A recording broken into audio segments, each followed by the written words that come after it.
Bonjour et bienvenue dans ce nouvel épisode du Blablapod. D'abord, avant toute chose, j'aimerais que vous réalisiez tous les sacrifices que je fais pour vous, parce que là il fait moins 1 degré et j'ai les petits gants tactiles pour pouvoir manipuler le smartphone et enregistrer cet épisode et je me les caille.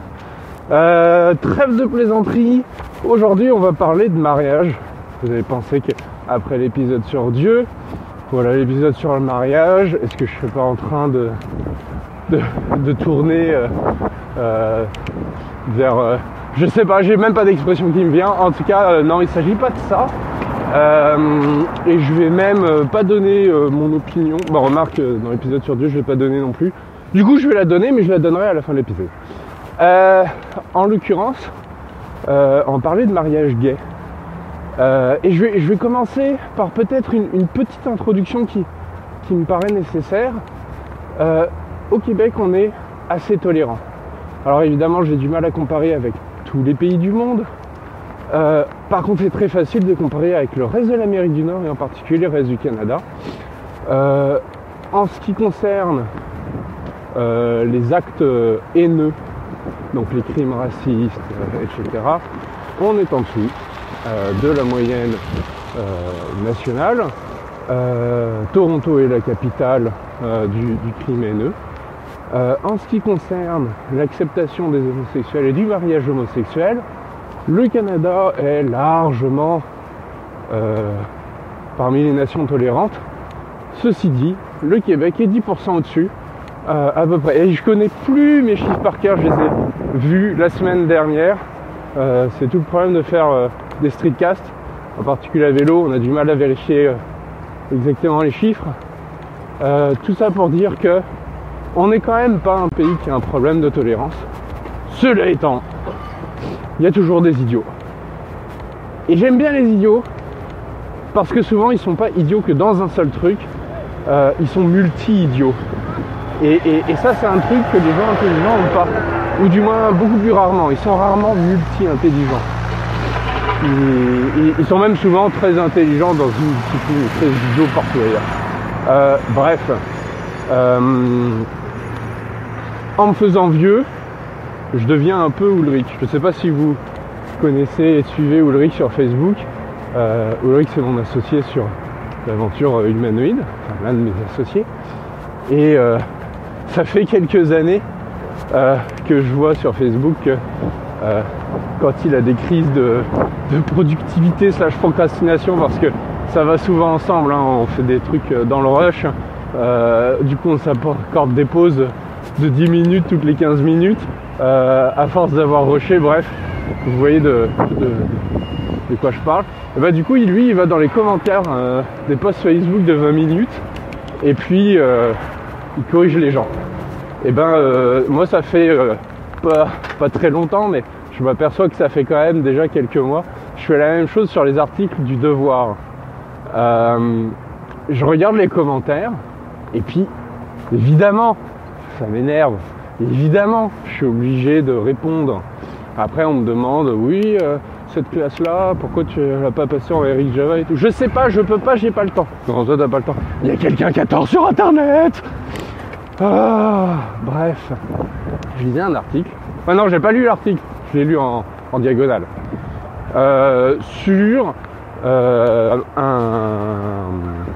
une procédure en justice engagée par plusieurs couples homosexuels qui ont voulu commander un gâteau de mariage et qui se sont vus refuser. Alors je sais pas si c'est par une ou plusieurs entreprises, mais en tout cas ils se sont vus refuser plusieurs fois la commande de leur gâteau au motif qu'il s'agissait d'un gâteau de mariage homosexuel et que la morale, tout ça, bon je sais pas de quelle morale on parle, parce que on va faire une petite aparté sur les pièces montées.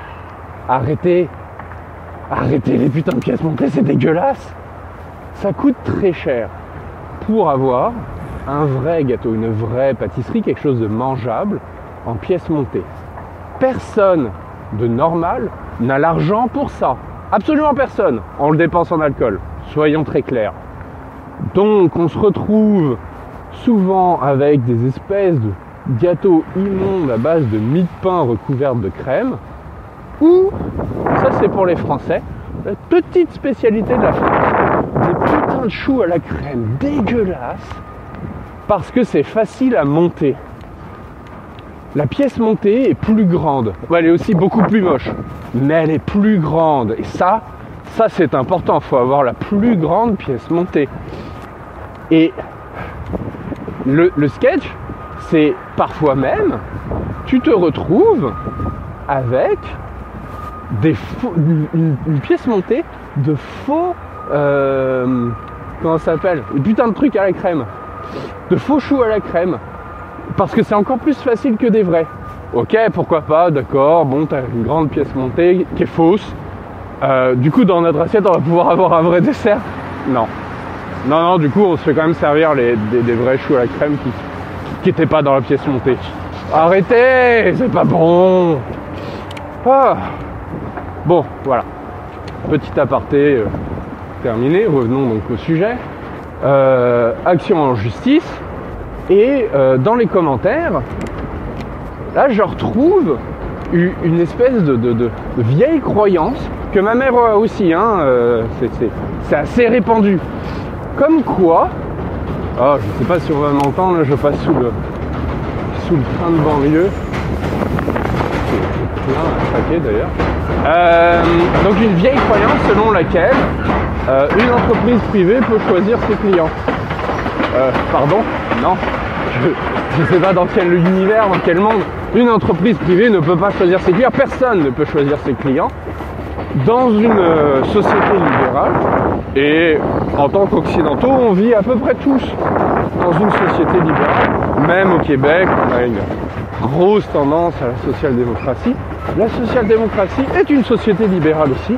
Le libéralisme, ça n'a pas de... Je ferai un sujet là-dessus aussi.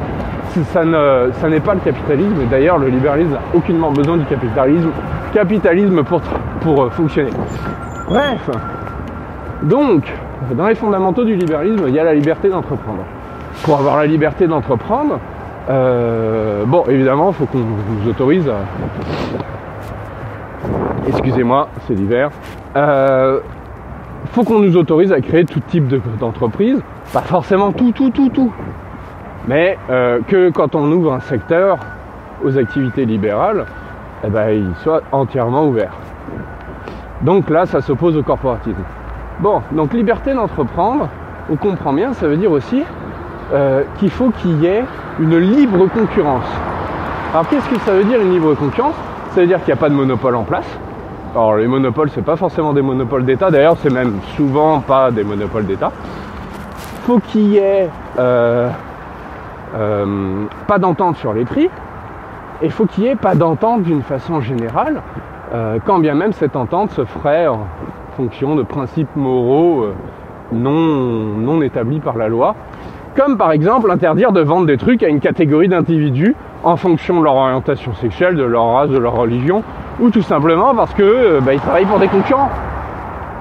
Choisir ses clients, ça n'est pas possible dans une société libérale, et la plupart des pays le précisent dans la loi. En l'occurrence au Canada, c'est l'article 75 de la loi sur la concurrence.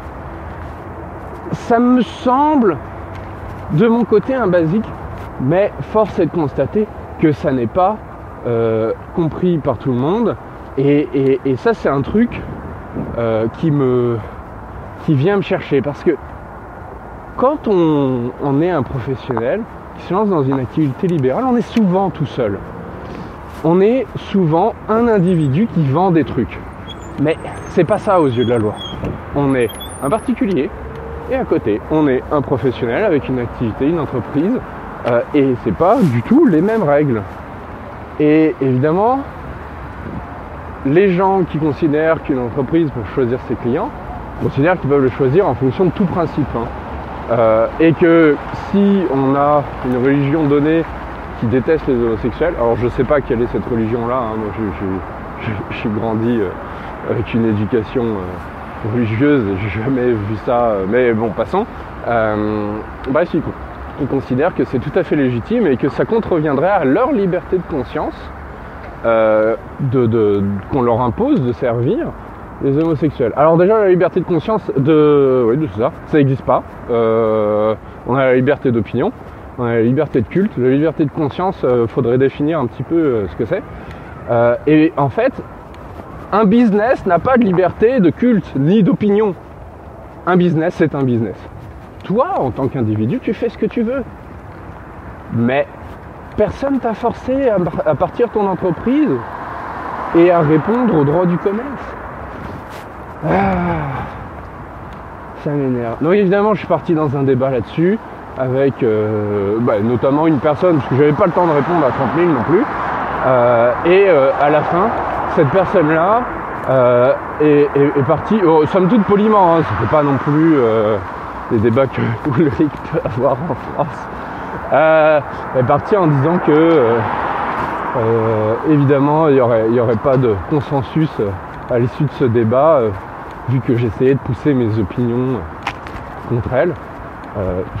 J'ai pas parlé de mes opinions, j'ai jamais donné mes opinions sur le mariage homosexuel ou quoi que ce soit. J'ai donné le fait que la loi l'interdit, j'ai expliqué pourquoi la loi l'interdisait, et voilà. Donc c'était... je raconte de façon assez drôle, mais moi ça m'énerve profondément. Ça m'énerve parce que, et là je vais donner mon opinion, c'est profondément injuste de mettre à part une partie de la société, peu importe le motif.